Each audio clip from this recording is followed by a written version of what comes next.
Are you saving too much for retirement? The answer is yes. Yes, you are. I'm going to prove it once again. Your old buddy Josh, hitting grand slam home runs, batting 1,000. Another W, another notch in my belt. I'm just getting these W's left and right. All right, so this is an article from my man, these two gentlemen, Massimo Young and Sunak Chatterjee from Insight Advisors or something like that. And these are both CFAs. And just using the new data that comes, the data comes fast and furious, that your old buddy Josh is correct once again. All the other people are wrong about spending. Your spending does not increase with retirement. It doesn't. And with inflation and retirement, it goes down.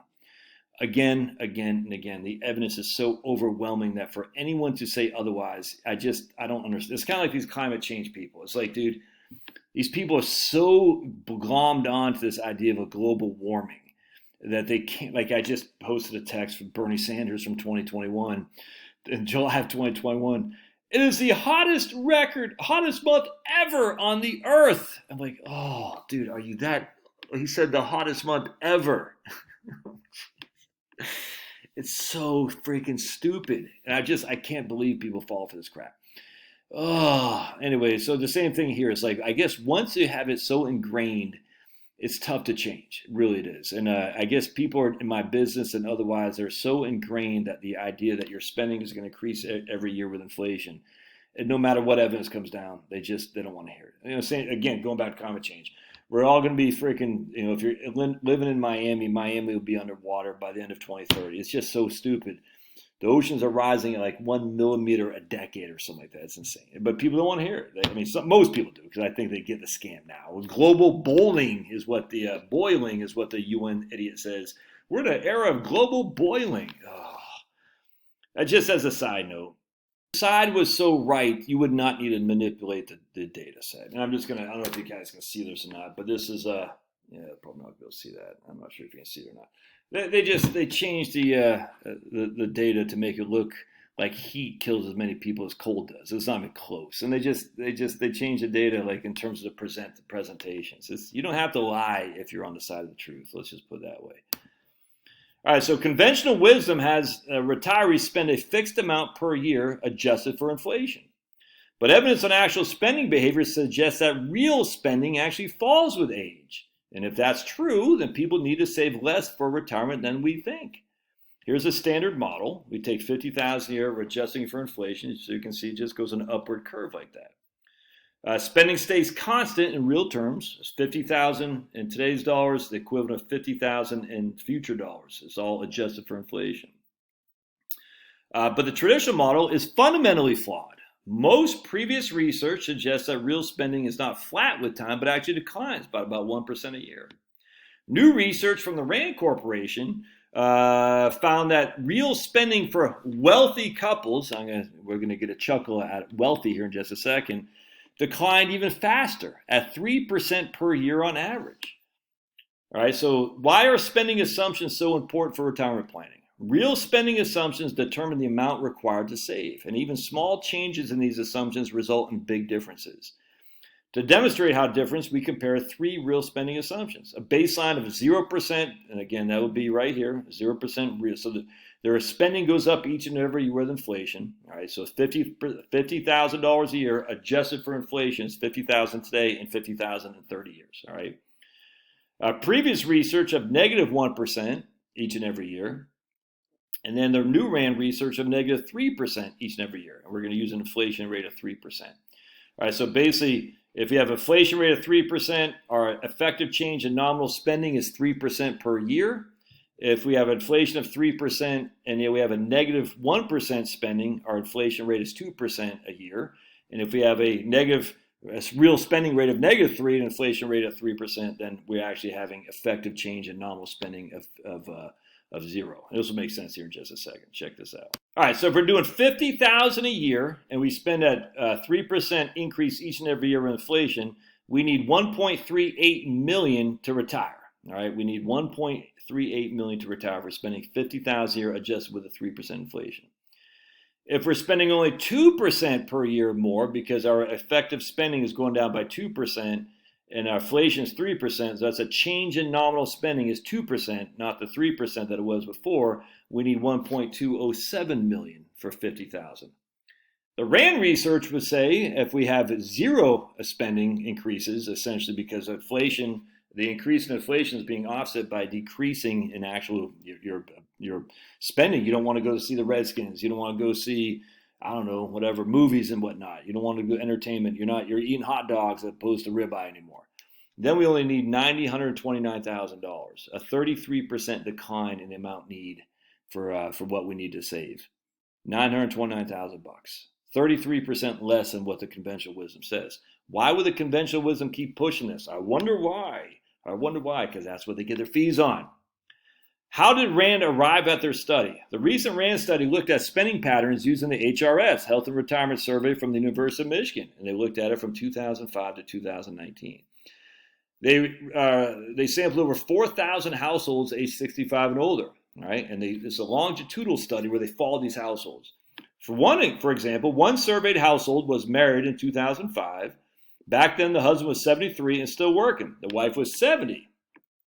By 2000, and she was retired. By 2007, the husband had retired, and both appeared 14 years later in the 2019 survey. So 14 years later, they were 87 years old and 84 years old, respectively. So a single household's real spending experience. So here's their spending right here in 2019 dollars. Oops, it dropped. Look at that. When that's how much they were spending before, when their age of primary respondent, and that's how much they're spending later. Real spending. It went from 140 all the way down to basically under 40. And yet their financial assets went up. So they did not decline their spending because they ran out of money. Here's their financial assets right here, and it went up. All right, the real spending dropped sharply after retirement. So there's their spending when they were working and then when they hit retirement. Remember, because he was still working when he was 73 years old. He was still working. By 2007, he retired. And look at that spending. It dropped like a brick in water. As I say, once you retire, your spending stops too, goes down significantly. Because you spend your cash when you're working, man. I can't stress this enough. When the income comes in and is coming in on a regular basis, you spend. The minute that income stops coming in on a regular basis, you spend less. The real spending dropped sharply after retirement, as it does for some people, and then fell on average 8% for every 2 years, or 4% annually in the subsequent 12 years. Meanwhile, the household's asset levels generally went up over time. Well, not in this case. This was not general. This is specific to these people right there. The RAND study aggregated data like this across individual cases and used regression analysis to estimate how spending trends tend to change with age across with thousands of households. It also broke the data into couples versus singles, as well as by how wealthy the household was around age 65. And here's wealthy couples, by the way. So these are the wealthy couples. The median assets were 427. That's considered the wealthy. All right, that's the median asset, a single right there. 427 if you're single. That's the median wealthy household. The median wealthy household, if you're married, was 1.2 million. That's the median. All right, so that's good, but that's certainly not freaking, Mr. Burns' wealth. You see what I'm saying?